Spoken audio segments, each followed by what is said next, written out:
окуган көз чарчабаса, тажабаса деген окумдуу, сиңимдүү болушун каалаган эски күндөлүктөгү ой толгоолордон камтылган 700 беттен турган Көк тептер аталышындагы китеп окурмандарга сунушталды.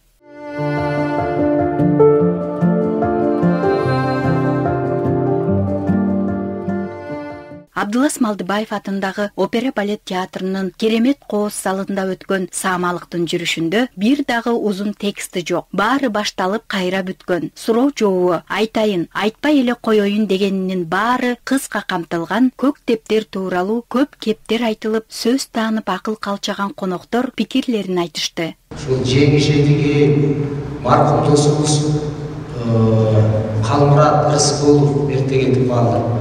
Ушулар биз бир группада окуганбыз. Анан эми жеңишке келгенде биздин старостабыз болчу Жеңиш. Жеңиш бул эми диссидент жазуучу болуп калды. Диссидент журналист, диссидент жазуучу.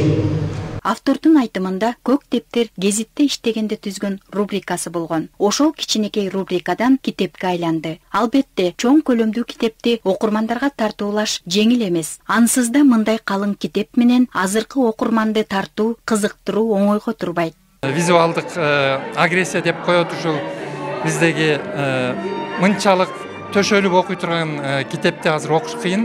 Баарысы YouTube'га эң жөнөкөй нерселерге кызыгып атышпайбы? Бирок болбой эле ошондон окурманды максат ушу тартып кетиш да.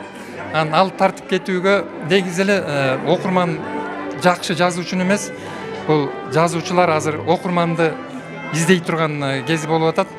Анан эгер ушул окурманды тартып кете алсак, бул китептин жеңиши болот да.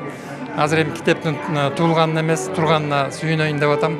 Китеп адам тагдыры. 15 жашынан баштап жазган күндөлүгүнүн саны 30дан ашык дептерден турат. Мында автордун эле эмес, замандаштарынын дагы тарыхы камтылган. Сезими, туюусу, өмүргө из калтырган өзгөчө таасирлери, ойлору элестүү баяндалган. Баары эски күндөлүктөн. Адамдар дайыма жапа чегип, азап тартып жүрөбүз да.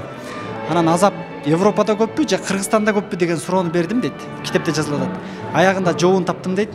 Ал дейт, эмне дейт, көрсө азап Европада дагы, Кыргызстанда дагы эмес экен, асманда дагы эмес экен дейт. Ал адамдын башында болот экен, ар бир адамдын өзүнүн башында, мээсинде болот экен дейт да. Ошол сыяктуу нерселер бар. Кылмыш деген жагы бар, мисалы сен баягы киши өлтүрүп эле же уурдап тоноп эле кылмыш кылып атпайсың дейт. Адам кылмыш деген бул талантыңды жашырсаң да кылмыш дейт. Досторду баалай албасаң бул да кылмыш дейт. Анан сүйгөн жарга сүйөм деп айта албасаң бул да кылмыш дейт. Ушул сыяктуу мындай өтө бир сонун тексттер, афоризмдер. Мурда маани берип бербей жазчу экенин көрсө, ушул өмүрдүн өтүшү менен күндөлүк канчалык бир чоң нерсеге айланаарын ушу мен баардык эле окурмандарга айткым келет эле да. Ким эгер ошол күндөлүккө жакын болуп ушинтип жүргөн болсо, демек мындай тарыхты түптөп аткан ошол да. Себеби ар бир жыл, күн мүнөттөрүнөн өйдө калат экен. Бул мага эми мындай казынанын казынасы, архивдин архиви болду да. Адамга көңүл, китепке өмүр керек. Бакытты да, азапты да жүрөк көтөрөт. Маанинин тазасы, сөздүн казаны кайнасын. Эмгек бизден, бата сизден деп чыгарма аттуунун бир жүгүн Көк тептер аркылуу көтөргүсү келген автордун аталган китеби өз окурмандарын таап, ар бир үй бүлөнүн китеп текчесинен орун алып окула берсин демекчибиз. Орустун жазуучуларынын сөзүн окуп калдым эле. Улуу окурмандар пайда болмоюн, улуу жазуучулар пайда болбойт деген.